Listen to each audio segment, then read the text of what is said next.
ফিলিস্তিনের অবরুদ্ধ গাজা ভূখণ্ডে ইসরায়েলি বর্বর হামলায় অন্তত ৭০ ফিলিস্তিনি নিহত হয়েছেন। ভূখণ্ডটির ৩০টিরও বেশি স্থানে ইসরায়েল হামলা চালালে প্রাণ হারান তারা।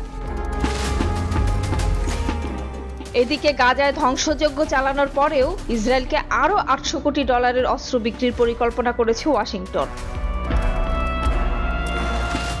ইসরায়েলি বাহিনীর ক্রমাগত হামলা, বোমাবর্ষণের কারণে গাজায় ৪৫,৬৫৮ ফিলিস্তিনি নিহত হয়েছেন। এছাড়া আহত হয়েছেন আরও ১,০৮,৫৮৩ জন। অবরুদ্ধ এই উপত্যকায় প্রায় ২৩ লাখ মানুষ বাস্তুচ্যুত হয়ে পড়েছে। ইসরায়েলি বাহিনী গাজায় যে তাণ্ডব চালাচ্ছে তা নিয়ে সারা বিশ্বে সমালোচনার পরেও ইসরায়েলকে অস্ত্রসহ সব ধরনের সহায়তা দিয়ে যাচ্ছে ওয়াশিংটন। গাজায় ইসরায়েলের সামরিক অভিযানের শুরু থেকেই যুক্তরাষ্ট্রের সমর্থন ছিল। সেখানে ইসরায়েল গণহত্যা চালাচ্ছে বলে অভিযোগ উঠেছে।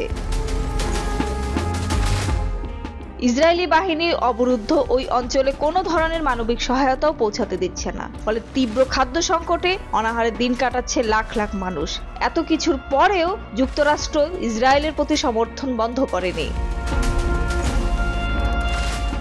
ইসরায়েলকে অস্ত্র সহায়তা না দেওয়ার জন্য বিশ্বজুড়েই বিক্ষোভ চলছে, কিন্তু ইসরায়েলের নীতিতে কোনো পরিবর্তনই আসেনি। বরং গত আগস্টেও ইসরায়েলকে যুদ্ধ বিমান এবং অন্যান্য সামরিক সরঞ্জাম সহ $২০০ কোটি অস্ত্র সহায়তার অনুমোদন দিয়েছিল যুক্তরাষ্ট্র।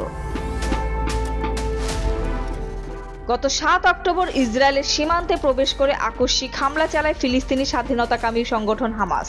এরপরে গাজায় পাল্টা আক্রমণ চালায় ইসরায়েল। সে সময় থেকে এখন পর্যন্ত গাজায় হামলা অব্যাহত রেখেছে দখলদার বাহিনী। ১ বছরের বেশি সময় ধরে চলা সংঘাতে গাজায় কমপক্ষে ৪৫,৬৫৮ ফিলিস্তিনি নিহত হয়েছে। এছাড়া আহত হয়েছে আরও ১,০৮,৫৮৩ ফিলিস্তিনি।